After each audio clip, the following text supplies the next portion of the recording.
म्हणजे खरं तर इतकी मेहनत तुम्ही करणार आणि मग लोक म्हणणार की या यशाला कोणीतरी दुसरा जबाबदार आहे, असं व्हायला नको. तुम्ही किती कर्तृत्ववान आहात ना ते अख्ख्या जगाला कळलं पाहिजे, पण कुणाच्याही मदतीशिवाय. तुझं सगळं पटतंय मला, अगदी बरोबर बोलतेस तू. म्हणलं खरं सांगू का, अगं जेव्हा मला कळलं ना की आपल्या बिझनेसमध्ये जयंत पैसे गुंतवतोय, तो इन्व्हेस्टर आहे, तेव्हा मलाही या अशा सगळ्या शंका मनात उपस्थित झाल्या होत्या. असेच विचार आले होते की माझ्याही मनात. मी तर जयंतला स्पष्टपणे विचारलं सुद्धा, जयंत मी तुझा सासरा आहे म्हणून तू माझ्या बिझनेसमध्ये पैसे गुंतवतोयस का? तर तू काय म्हणाला माहितीये का? जयंत म्हणाला, अहो खरंच सांगतो, तुम्ही माझ्या समोर येईपर्यंत हा तुमचा बिझनेस आहे हे मला माहितीच नव्हतं. अगं माझ्या बिझनेसची निवड त्याच्या टीम मधल्या माणसांनी केली होती, त्यामुळे त्याला याबद्दल काही कल्पनाच नव्हती ग. म्हणूनच तर त्यानं माझ्याकडनं वचन घेतलं, म्हणाला की ही बातमी इतर कोणालाही सांगायची नाही. अगं वचनात अडकलो मी लक्ष्मी, म्हणून तुला नाही सांगितलं. चिडतेस काय अशी माझ्यावर? तुला तर माहितीये ना, तू म्हणजे माझा आरसा आहेस.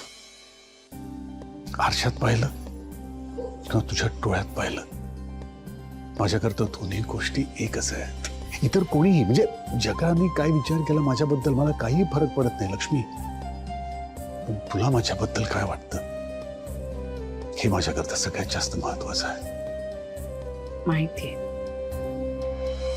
माझ्या मनात आलं ते मी बोलले. आता तुमच्याशी बोलले ना, मग मन शांत आहे बघा. आणि तुमच्याबद्दल माझ्या मनात शंका नव्हतीच हो. आता हा विषय राहू द्या, विसरून जाऊया. बरं, मला ना जरा भावनाला फोन करायचा आहे. अहो आता ते इलेक्शनचा निकाल लागला ना, आता त्या निलांबरीची हिंमत आणखीन वाढली असणार. भावनाला आणखीन मनस्ताप झाला असणार बघा. मी जरा तिच्याशी बोलते, म्हणजे तिचं मन शांत होईल. लक्ष्मी लक्ष्मी ऐक, थांब, माझं ऐक. तिला आत्ता फोन नको करू. ऐक माझं, अगं तिकडे जे काही वादळ झालं असेल ना, ते जरा शांत होऊ दे ना, मग बोल भावनाशी. आणि लक्ष्मी, भावनाची का काळजी करतेस तू? सिद्धू आहे ना तिच्याबरोबर काळजी घ्यायला तिची. हो ना, इतक्या वर्षांची सवय आहे ना. आता आपल्या लेकीला आपल्याशी पटकन बोलायची गरज नाही. तिला समजून घेणारा, तिची काळजी घेणारा कोणीतरी आहे. ही गोष्ट आई म्हणून अजून पचतच नाहीये मला. लक्ष्मी, तुला आठवते का जेव्हा भावना इथे होती, म्हणजे तुझ्या बरोबर होती, तेव्हा तुझ्या मनाची कशी घालमेल झाली होती की कधी एकदा भावनाचं लग्न होत आहे असं झालं होतं. आणि आज तू हा विचार करतेस. आईच्या मनाची घालमेल नाही कळायची कोण. तसं तुलाही समजलं पाहिजे लक्ष्मी, की जसा तू माझा आधार आहेस ना, तसंच आता सिद्धू भावनाचा आधार आहे. तो आहे तिच्या बरोबर. कारण भावना खरंच नशीबवान आहे. तिला सिद्धू सारखा, तिला समजून घेणारा नवरा मिळालाय का. खरं हो, भावना काय, आपली जानू काय, दोघींनाही अगदी समजूतदार नवरे मिळाले. खरंच. म्हणजे तसं माझाही नवरा समजूतदारच आहे. हा, आता कधी कधी काही गोष्टी माझ्यापासून लपवतो, पण ठीक आहे. अगं कारण माझी बायको खूप समजूतदार आहे ना, त्यामुळे मला माहिती आहे की समजा असं काही झालं तर ती मला समजून घेईल. बोलण्यात काही कोणी तुमचा हात नाही धरू शकत. अहो ऐका ना, तुम्हीच म्हणता ना, राजकारणात हरणं जिंकणं होतच असतं. शिवाय आपली भावना पहिल्यांदाच निवडणुकीला उभी आहे. कदाचित तिच्याकडून प्रयत्न कमी पडले असतील. आपण समजून नको का घ्यायला तिला? बघा, राजकारणात हारजीत होत असते, हे मीडियासमोर बोलण्यापुरतंच असतं. पण मात्र पक्षात एकदा हारल्याचा ठपका लागला ना, पक्ष परत कधी निवडणुकीला उभा करत नाही.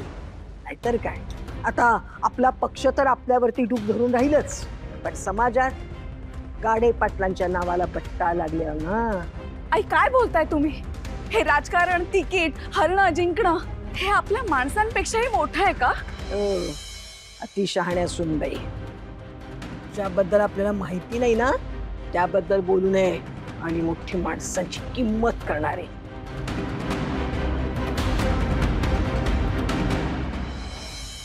ओ गुबू गुबू, ढोल वाजवा.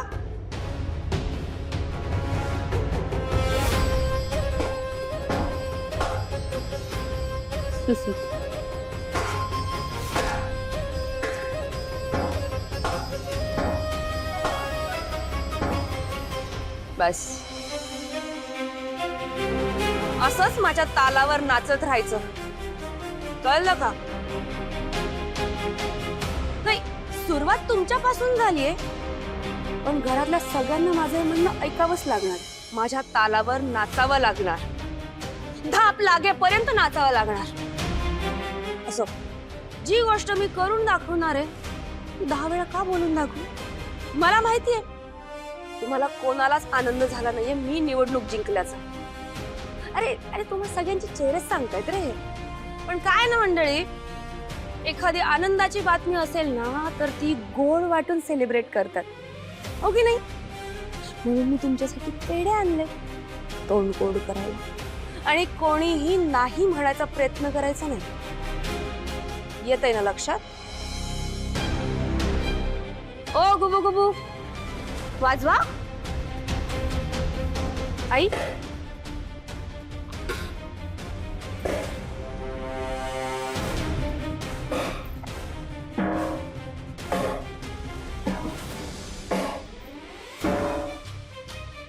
आजी पेढा घ्या. जेव्हा म्हणलं ना.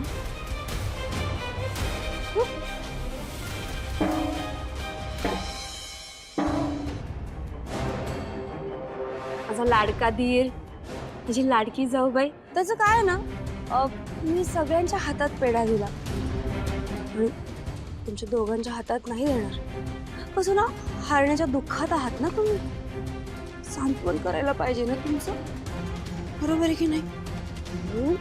मी माझ्या हाताने तुम्हाला पेढा खाऊ घालणार, बरोबर की नाही? मग तोंड गोड करायचं. खा खा खा खा पटकन खा.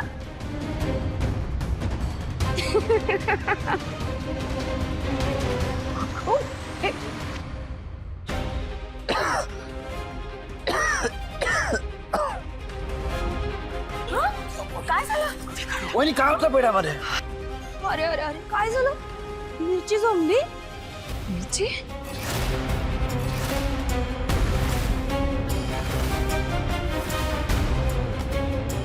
भावना प्रेग्नेंट असताना असा कसा वागू शकता तुम्ही?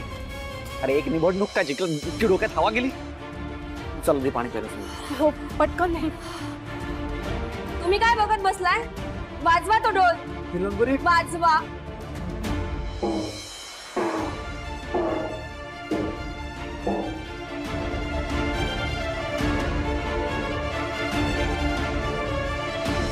एक नाही सावकाश.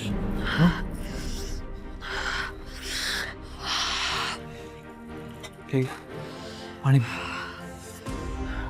शांत. बरं वाटतंय थोडं? हा बरं वाटतंय?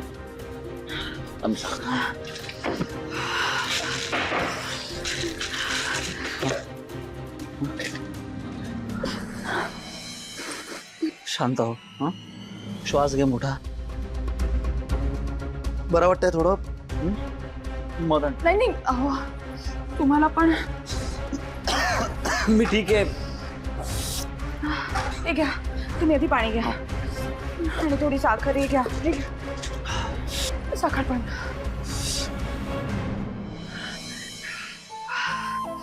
बरं वाटतंय? तू साखर दिलीस ना तर बरंच वाटतंय.